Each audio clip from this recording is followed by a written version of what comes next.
How's it going, y'all? This is John Lee. First time ever topping a regional. I got 18th place at the Santa Clara Regionals, playing Plant Link, or as others know it as Plant Pile, Rika, Sun Avalon, Ragnarika, Aroma, the whole shebang. It is a 60 card deck. I have always liked playing plants ever since I was in high school, middle school. Only recently, after learning the likes from Jess and Julius and the Plant Discord, that I have gone to learn a lot of the combos a little bit more, and I found it a lot of fun. So without further ado, let me go into the profile. I went 6-2, and yeah, let's get into it. So let's start with the Rika. We have 1 Snowdrop, 2 Mudan, 2 Petal, and then 2 Princess. I think prior to Azamina, Fire King, Snake Eye, and prior to Fuwalos and Perulia, we used to only run, I think, 1 Petal or 1 Mudan, give or take, and more Princess. But I think the issue is, as Fuwalos is getting more and more popular, we want to be able to have some sort of con sheet pass without giving a draw. So having an extra Petal and an extra Mudan, as well as a 3 Rika Glamour, will make that a little bit easier for us to get to, without giving them too many card advantage.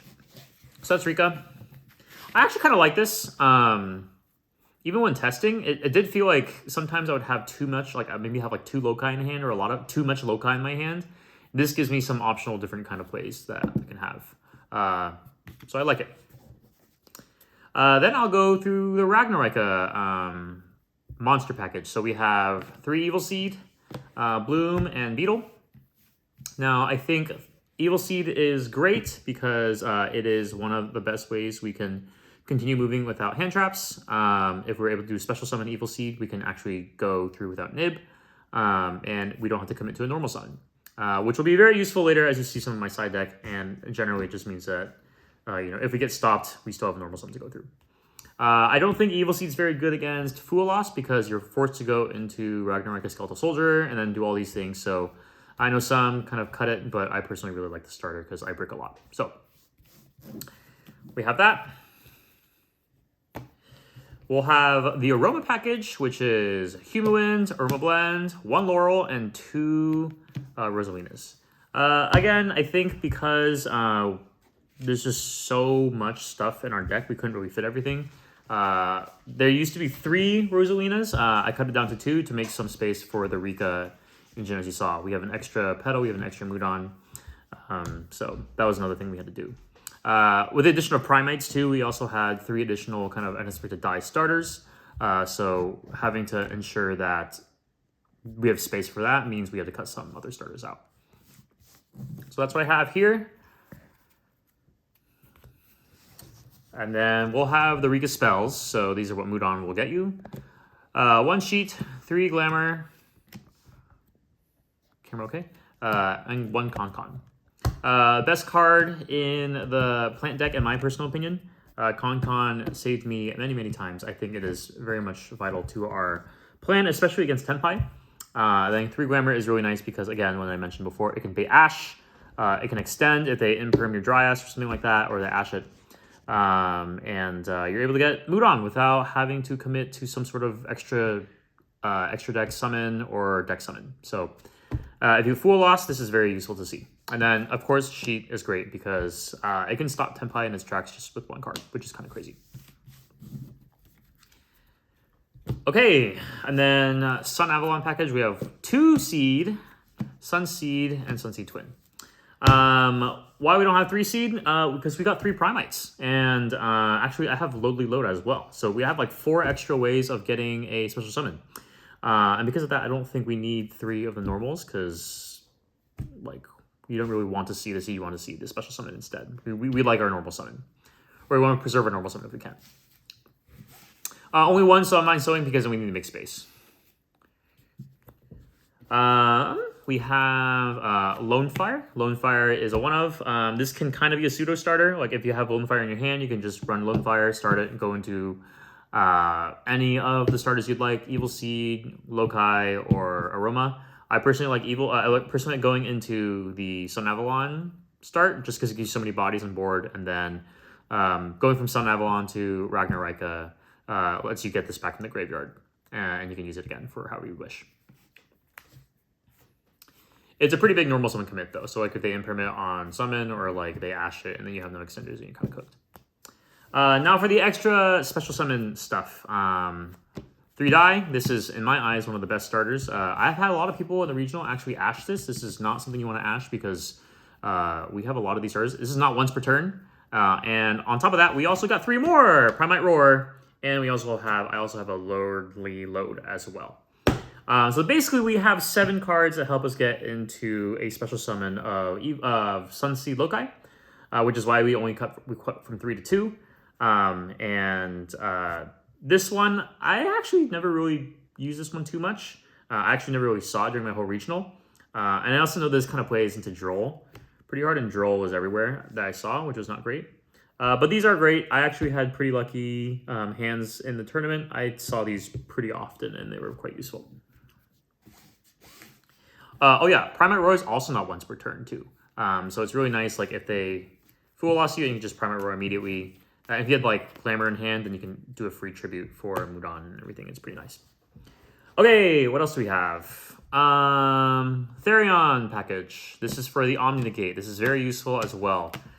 We have 3 Lilyboria, 1 Colosseum, and 1 King Regulus. Now, at first I was unsure why people wanted to do 3 Lilyboria, but from what I understand, Lilyboria is nice because it doesn't lock you into plans when you use it. It gets you access to this field spell, which is great for Dryas crashing. You can also just remove things from your field that you don't like. Like, say, if you have some, I don't know, like if Flambridge for some reason like puts something on like your spell trap and you want to like not clog it because there's so much thing. Plant has a lot of things that clog your space. Borea can do that, or if you have something on your side of the field that you want to remove, like Borea's really good at that too. Yeah, so I think that's the package here. Let's see. Now we'll go into non-engine. We have 3 Ash Blossom. This is necessary because if I'm going first and I encounter fuwalos or encounter Purulia, I really don't want that to happen. Also, in case U-Bell happens, because I actually don't think I'm very good against the U-Bell matchup, hitting the Samsara Lotus is nice. Yeah, so kind of self-explanatory. Prosperity's to 1 now, so I actually maybe use it on that. I don't really know. Overall, good card. Droll for 3. This is to stop Fire King Snake at Azamina if I'm lucky. Not always, but if they bonfire, I'm like pretty happy because then I can just do this. Yeah, I think it's also good to stop a lot of other decks that go really, really hard into the hand. So like Runic. Yeah, a whole bunch of other things. Stop Samir matchup, but that's not very common. And something I also want to say too is prior to Snake Eye Azamina, and even around Fiendsmith time, Plant went a little bit into hand traps because board breakers became a lot weaker. I think around right before Info came, after the ban list, Plant was actually quite strong just because board breakers actually did really well against Snake Eye. And okay into U-Bell. But now with Snake Eye back in action with really big layered interruptions, actually board breakers aren't that great anymore. So that's why we have to go into hand traps, which is not great for a 60 card deck because we don't have too much non-engine, and you know, in a 60 card deck you don't really see too much non-engine in the 5 cards you draw. But you know, we got to do what we got to do. So Ghost Ogre. This is great against a lot of current spells traps that are in the way. Like, it's really good in the Simple Spoils of Deception. They go -3 if they have to get it from Diabellstar, which is great. It hits the Fiendsmith Desiree really well. Hits SP, that happened to me sometimes. It can hit the Tenpai thing. Yeah, it's not the worst. I didn't think it actually was that useful during my time at the regional, but like, it has helped me in the past, so I'll keep it there. We have 3 Imperm. And the self-explanatory is very good. It can stop turns. Nothing much more needs to be said on this one. We have 3 Talents. Great board breaker. in case you go second. And if you go first, if you get drolled, then what you can do is you can talents, look at their hand, and then try to just build a board to stop all the interruptions that they have, or all the plays that they have in their hand.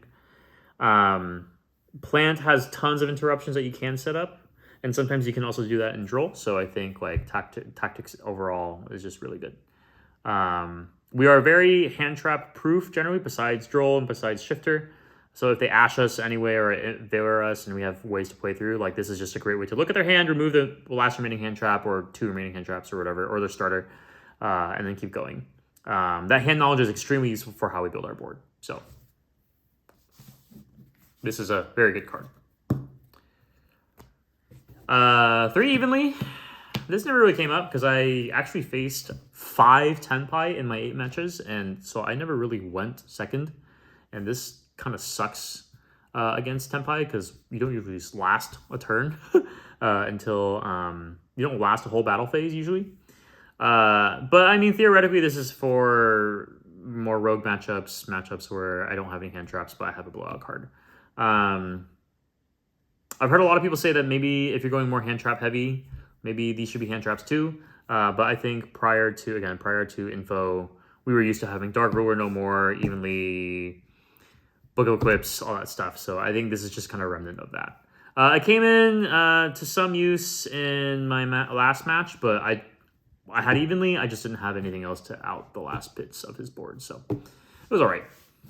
Not great, but not bad. And then we have a called by. I think this is good because if you're going Fire King, Snake Eye, Azamina, like if they try to Promethean Princess back, Garunix. If you're going first, they have fuwalos, Shifter, Perulia. Like it's pretty good. I think this did come up against a Tenpai matchup where he did that one tribute dragon to special summon. I was able to call by that, and he was pretty sad. And the last, I only have 2 cards. I only have 2 Forbidden Drop because I had no other space in the deck. I think Plant really cares about hands resources. We have to make sure that we make the most use of every single card that we have in our hand. So Droplet is good, but I think like it requires us to take stuff out of our hand to do it. And that can be really bad if we go second. Going first, it's fine. And I think that hand advantage thing is actually a big reason why we don't run one. I don't run 1-for-1 either, is because I already have a lot of special summon, 7, and 1-for-1 also means I had to go -1 in my hands at some point, which again is not great. And then you'll see in my side, I actually don't have a lot of the draw power that some other people do. I don't run fuwalos, so I actually have to be very reserved with how much hand resources I use for my plays. So let's go to the side deck. Let's go extra deck first. It's pretty standard. I think every single Plant player basically has the exact same extra deck, but I'll explain it. So we have Dryas, and then we have some Healer. These are limited. This is extremely important for getting 1 body to 4, including this. And this is extremely useful for triggering Jasmine every once in a while. And sometimes winning through time, because it brings us to 8,300 instead of, or 8,900 instead of 8,000. So that can be very useful for time and whatnot. Very, very good cards. Obviously, whenever we would want to try to resolve Dryas as much as we can, just so that we can have a lot of bodies on board to do all the link climbing. Which it wasn't limited, but that's fine. We have 1 Ragnarika Skeletal Soldier. This is super important for the the Ragnarika side. Note that this is our only extra deck monster that actually lets us use non-plants as link material. So this also is a way for us to out Promethean Princess. Should like we tactics take and then we accidentally get Promethean Princess or something like that, this actually lets us remove that.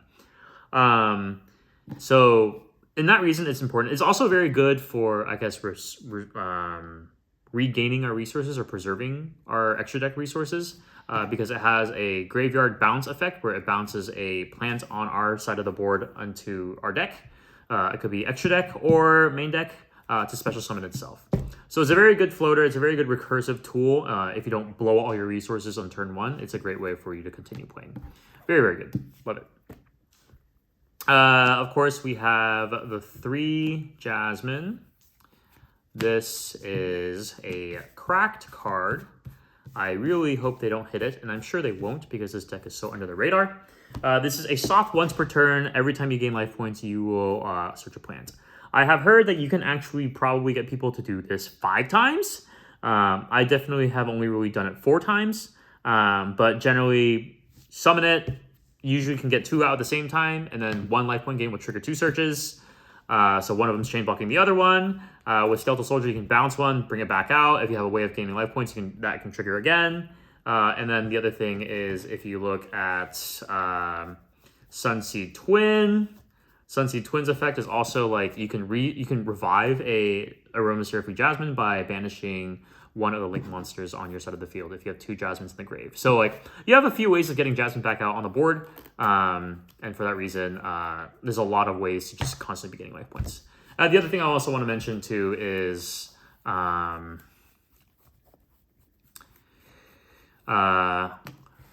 Rosalina is great. I think one thing I do miss about having 3 of it is how easy it is to access to manually gain life points. Say if we get stopped, like a Human Winds gets Ghost Ogre or something like that.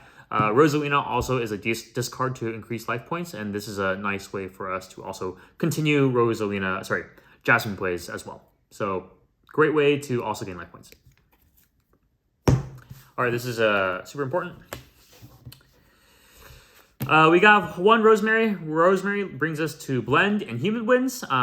This is great for removal. It is a target banish and gain 1,000. So this can kind of be an extender too if you get Rosalina in your hand. When anyone gains life points, when you gain life points, you're able to special summon an Aroma card from your hand onto the field.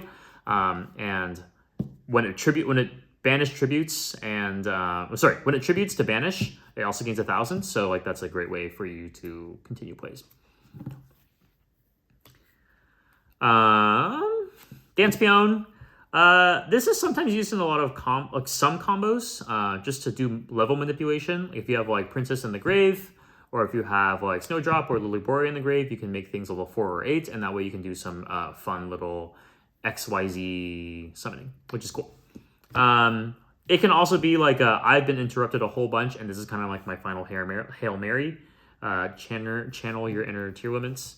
But didn't really come up that useful for me, unfortunately, today. I missed all of my Dance Peon mills, so we weren't great today, but that's okay. Let's go into Melius. This is just an extender. It's a fast way to get into Bengal Lancer. Also, you can play with this and Sunbind Healer later in the combo to get a Regulus line where Lilyboria is the one on field instead of Regulus, so that you have full plant coverage, and it becomes a little bit harder to super poly because Regulus is Earth, which a lot of your plants are. Lilyboria is Wind, which none of your plants are besides Sylvian Deathbone. So, way to play around super poly. Bengal Lancer. This is our Link boss monster. It's not great. It's a bounce. Comes in useful every once in a while. Stops like Typhon. It stops. Yeah, it's good against what's it called? Mirror Jade, I guess, because the Mirror Jade is back to the deck. Like you don't have the whole crazy blow up your whole board thing. It's also nice because it can be used as tribute because it can float from the graveyard just by banishing things up to link 4, which is also nice. So like you actually don't go 2- when you decide to tribute this for some of your Rika plays. And the bounce is just nice. Like if they normal summon and that's like, and you realize like, oh, that normal summon is a very big bottleneck, you just bounce it back to their hand and they can't do anything. So it's kind of nice. I take back what I said. This is actually pretty good. Let's go into the XYZs. Rika Strena, 2 Strena. Usually I think in a full combo, if you want to go full combo, you would have 2 of these on board at once. One of them will transform into one of these 2. And the other one will remain on field for more of a layered disruption. This is great because it helps recycle some resources, and it's great to move into these 2 because these are some of our big interruptions for the opponent. And I kind of covered these already. I usually like this one because it has Spell Negate. This one is if I can't get into this. It's a tribute, doesn't do any sort of negation, but sometimes this tribute comes useful. Cool, and the last one is Magnolia. This is, I think, quite good in Tenpai because it shuts down a lot of their board breakers. Shuts down Regeki, it shuts down Dark Hole. If people don't read this card, like sometimes even with like Fire King, if they're trying to like pop a card on your side of the field, they try to pop a monster, like, I don't know, Rose Whip or something like that. This blocks that because this blocks anything, any monster, any plant monsters from being destroyed by card effects. If you have more life points, which usually you should have if you were to play your turn uninterrupted.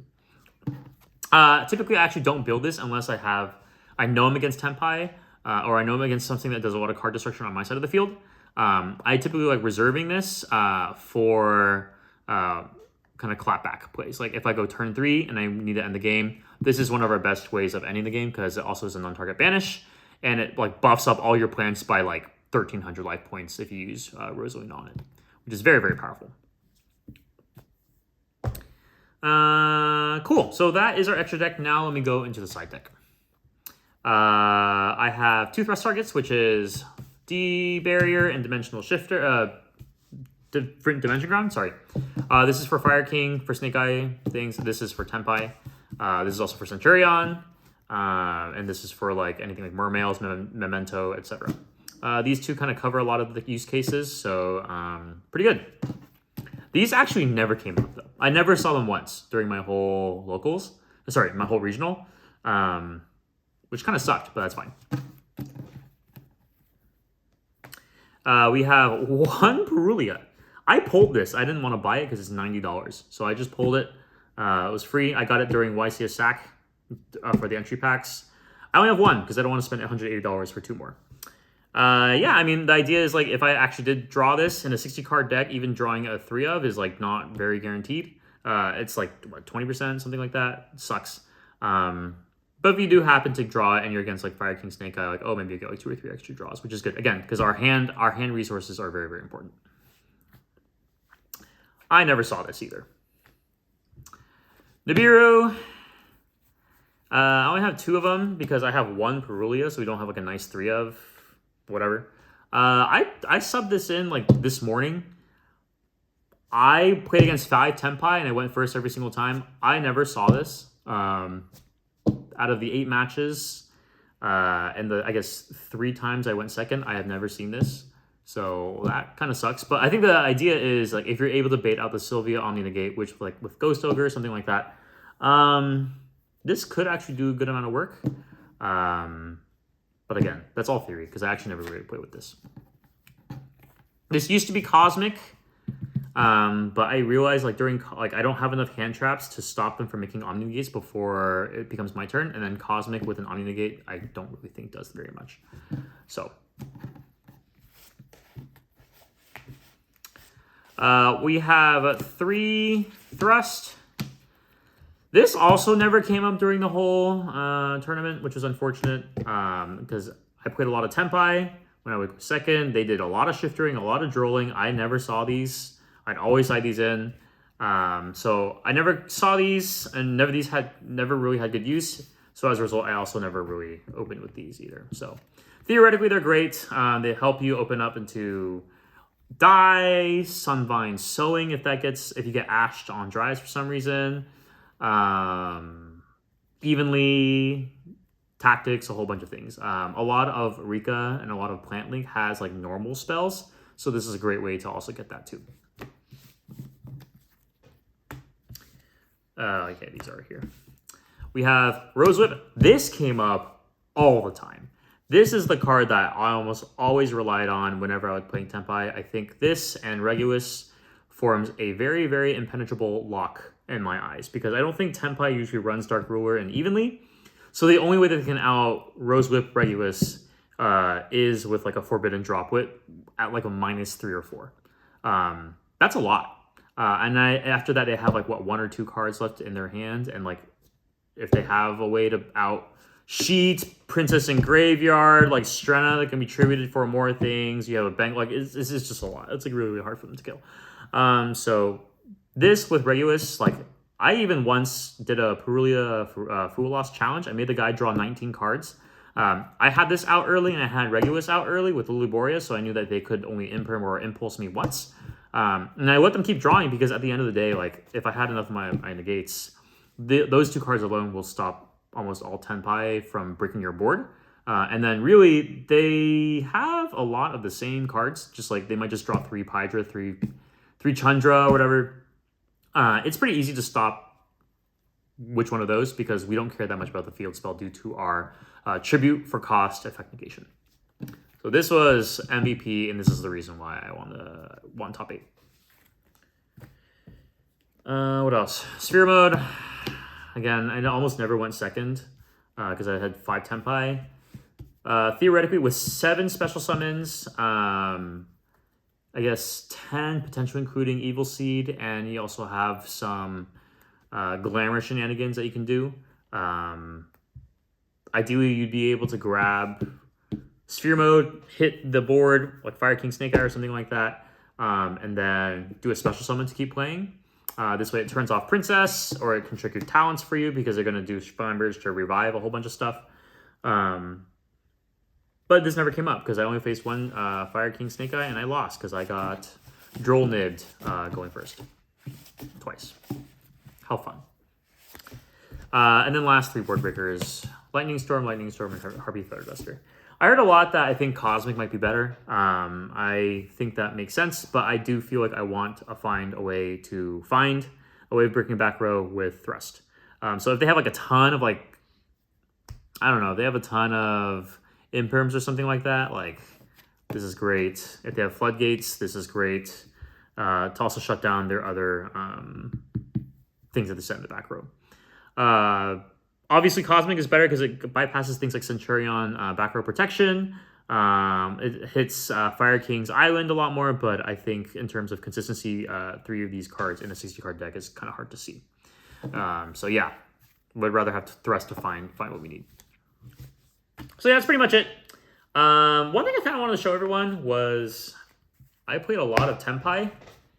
I played 5, and I won every single round against Tenpai, and I think I kind of wanted to show like why my eyes plant is pretty good against Tenpai, and why I actually like looking forward to going against Tenpai, because they always want me to go first, and I always am more than happy to go first. So let's just do like a sample test hand just to show you like even under Shifter, Purulio, fuwalos, like what could I do? Maybe this hand will be super bad and my point will not be taken, but just to give you an idea of like all the different ways of us playing through things, assuming they have Impulse, fuwalos, whatever. Or I've just been lucky 5 times in a row. Maybe that's what it is, so we'll see.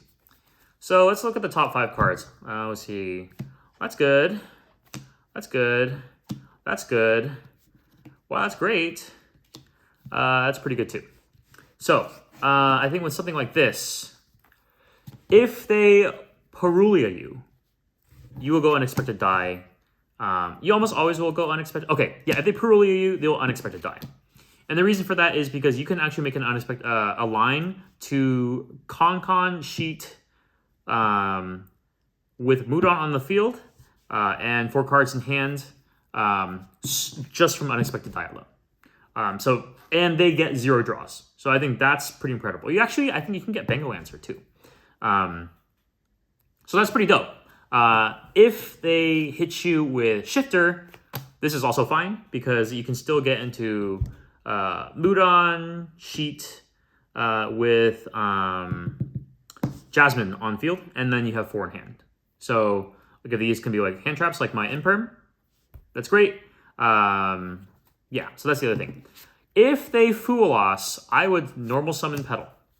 And then I would go Petal into Mudon, then Tribute. Tribute Petal for Mudon, Field Spell, Con Cheat, pass. Again. And then you still have 4 in hand, right? So I think like what you could also do is if you want to set up for next turn, Colosseum, you can get, I don't know, you can get Regulus, you can get Lily Borea, whatever you'd like.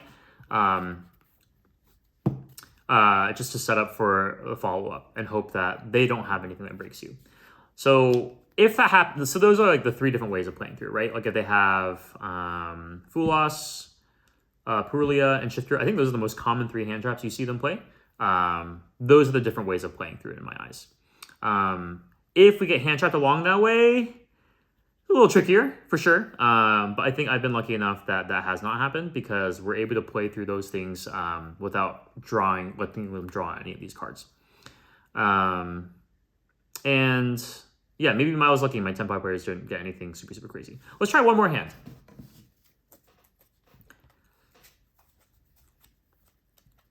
And then another thing I also did was I always ensured that I always sided as if I was going first. And keep in mind, like, if they had nothing to stop me during that whole thing, like, I could just go full combo. I don't believe that a lot of Tenpai players would have droll, because I think they usually go shifter, and if they shifter immediately, then you can assume that there will just be no droll to bother you, which is great. Yeah. So let's see. Maybe I'll get unlucky this time too. How long is the video? 30 minutes. 30 minutes? That's fine. 1. Oh, that's great. 2. That's amazing. 3, 4, 5. Holy moly, this is a great board. So, this sucks, but everything else is pretty good. So, what would happen if they Perulia you? If they Perulia you, you can go Primate Roar. Again, as I mentioned before, you can go into the full combo with Sheet Pass, Con Sheet Set, and what's it called? Yeah, have 4 cards in hand. No draws for them. So that's what happens if they Perulia you. If they fuwalos you, you will do Roar on response to fuwalos. If unfortunately you roar first and then they fuwalos you, I would do Roar usually always in main phase to bait out, make them be afraid of talents. It's just 1 draw. You go into Loci and then you just mood on. Tribute, then you have your thing as I mentioned before. If they do not have either of these things, then I would do Roar into Loci, and then I would go into Lilyboria, and then get Regulus out immediately before I begin my Sunvine Sowing stuff, so that way I'm protected from Impulse or other hand traps that I see. And keep in mind that I'm doing Roar. If I do Roar, I have a normal summon still, so I can still get my way to what's it called? Rose Whip if I needed to. And then since Moodon is in your hand, that's not something you ever really need to search with Jasmine or Glamour. So it's also really nice because, like, if they stop you enough, slam down the Moodon and then just set things you need. So that's usually how I play through Tenpai. There's a lot of different like kind of approaches. If they don't stop you, these two will just cook them. If they do stop you, this will handle Perulia and Shifter. This and this will handle fuwalos. And you just saw 2 hands that I had, right? If I just went first both times, usually that's enough. Yeah, and again, remember, Sheet is great because Sheet can also tribute 2 of their monsters. 1 of their monsters for cost, so they have no time to do Synchro Summon effects. And then you just grab the other one during battle phase, and then they have nothing in battle phase. And then you return it, and then it's your turn. And then you already have Con on field. You can just, like, Glamour, tribute their monster, and then just go for game. So yeah, that's my deck profile. Thanks for listening. Shoutouts. I got this mat today from Non. He sold it to me. It's very much fitting for my deck. We were joking that this is probably why I did so well, because it was channeling Plant. So kudos to him.